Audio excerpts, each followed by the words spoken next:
नमस्कार दोस्तों, last video में हमने इन तीन शेप्स का जो कि सिविल में ज़्यादातर यूज आती हैं, इनका हमने क्रॉस सेक्शनल एरिया निकालना और पेरीमीटर निकालना सीख लिया था। अब इस वीडियो में हम इन शेप से बनने वाले जो 3D फिगर्स हैं उनका वॉल्यूम निकालना सीखेंगे। तो चलिए शुरू करते हैं।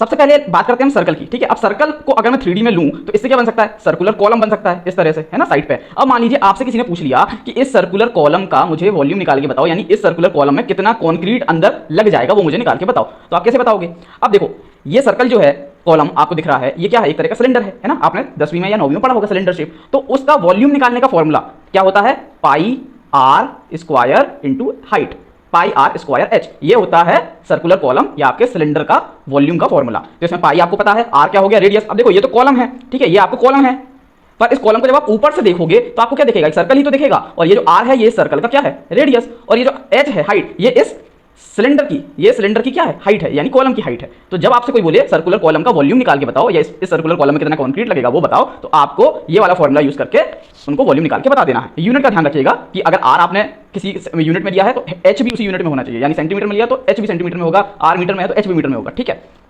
अब अगली शेप की बात करते हैं हम। अगली शेप कौन सी है? अब अगली शेप है हमारी रेक्टेंगल। ठीक है, अब मान लीजिए ये रेक्टेंगल है।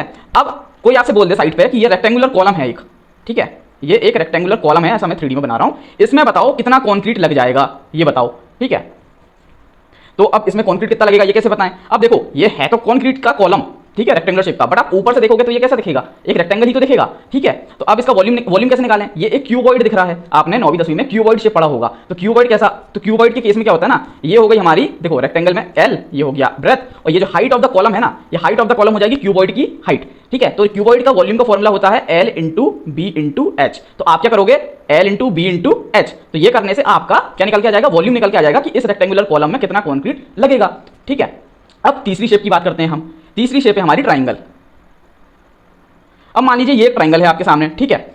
अब इससे क्या बन सकता है, इससे हो सकता है कोई फिलिंग बन जाए ट्राइंगुलर, या फिर मान लीजिए यहाँ कॉलम की बात कर लेते हैं हम। ठीक है, इस तरह से मैं एक 3D कॉलम बना देता हूँ, ये बन गया। ठीक है, ये मान लीजिए पीछे की तरफ इस तरह से, अब ये 3D कॉलम बन गया। अब आप देखो ये है तो ट्राइंगुलर कॉलम, बट इसको ऊपर से देखोगे तो आपको क्या दिखेगा, एक ट्राइंगल। ठीक है, अब ट्राइंगल की मान लो आपको बेस, ये तीनों साइड दे रखी है ए बी सी, ठीक है, और हाइट भी दे रखी है मान लो।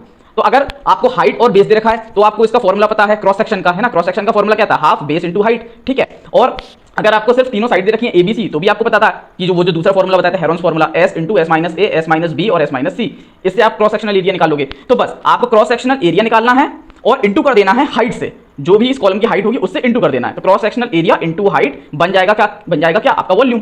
इसी तरह बाकी के फिगर्स में भी होता है। आपको ये ऊपर से क्या दिख रहा था, रेक्टेंगल, ठीक है, तो पहले इसका क्या निकालो, एरिया निकाल लो। एरिया कैसे निकालोगे, एल इंटू बी करके, और फिर आप क्या कर दो, कॉलम की हाइट का मल्टीप्लाई कर दो। तो ये याद रखो, एरिया इंटू हाइट अगर कर देते हैं तो वो वॉल्यूम बन जाता है, यानी क्रॉस सेक्शनल एरिया पता कर लो तो आप क्या निकाल लोगे, वॉल्यूम निकाल लोगे। इसी तरह ये सर्कुलर कॉलम था तो इसका वॉल्यूम अगर निकालना है तो पहले क्या करो, ऊपर से देखने पे क्या दिख रहा है, सर्कल, इसका क्रॉस सेक्शन एरिया निकाल लो, पाई आर स्क्वायर करके, और इंटू कर दो कॉलम की हाइट से। ठीक है, तो पाई आर स्क्वायर एच, वही चीज आ गई जो हमने पहले निकाली थी सिलेंडर के फॉर्मूले से। तो बस सिंपल ये याद रखो, कोई भी कॉलम आपको ऊपर से देखने पे क्या दिखेगा, वो शेप का क्रॉस सेक्शनल एरिया निकाल लो और इंटू कर दो कॉलम की हाइट से, तो आपका वॉल्यूम निकल के आ जाएगा। अब इसके आगे जो इंपॉर्टेंट चीज है वो हम अगले वीडियो में फाइंड आउट करेंगे।